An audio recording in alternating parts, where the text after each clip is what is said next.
Menu சேனலுக்கு உங்கள் அனைவரையும் அன்போடு வரவேற்கிறேன். இன்றைக்கி நம்ம கிச்சனில் ரொம்ப எளிமையான பீன்ஸ் முட்டை பொரியல் தாங்க பார்க்க போகிறோம். எப்படி பண்ணலாம்னு பார்க்கலாம் வாங்க. இதற்கு தேவையான பொருட்கள்: 1 டீஸ்பூன் கடுகு உளுத்தம் பருப்பு, 1 டீஸ்பூன் பெருஞ்சீரகம், ஒரு பெரிய வெங்காயம், 1/2 கிலோ பீன்ஸ், 3 பச்சை மிளகாய், கருவேப்பிலை, 2 முட்டை. ஒரு பேன் சூடானதும் எண்ணெய் விட்டுக்கலாங்க. 2 டேபிள் ஸ்பூன் எண்ணெய் விட்டுக்கோங்க. கடுகு உளுத்தம் பருப்பு பெருஞ்சீரகத்தை ஆட் பண்ணிக்கலாம். நல்லா பொரிஞ்சதும் நம்ம எடுத்து வச்சுருக்க பச்சை மிளகாய், கருவேப்பிலையை ஆட் பண்ணிக்கலாம்.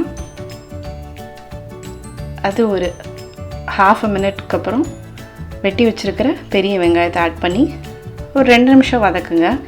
ஜஸ்ட்டு சாஃப்டானால் போதும் வெங்காயம்.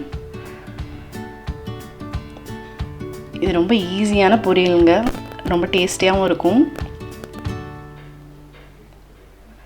1/2 கிலோ பீன்ஸ் நல்லா வாஷ் பண்ணி பொடியாக நறுக்கி வச்சுருக்கிறேன், அதையும் ஆட் பண்ணிக்கலாம். போட்டு ஒரு 3 மினிட்ஸ் நல்லா வதக்கி விடுங்க. ஒரு 1/2 டீஸ்பூன் உப்பு சேர்க்குறேன்.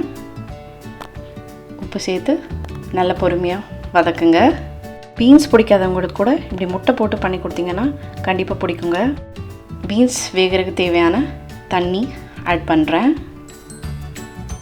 ஆட் பண்ணிவிட்டு ஒரு மூடி போட்டு மூடி வச்சுருங்க. அது ஒரு 5 to 7 நிமிஷத்தில் நல்லா வெந்துடும். தண்ணியெல்லாம் நல்லா வற்றிடுச்சு. நடுவில் ஜஸ்ட்டு ஒரு குழி பறிச்சுட்டு 2 முட்டையை உடச்சி ஊற்றிடுங்க.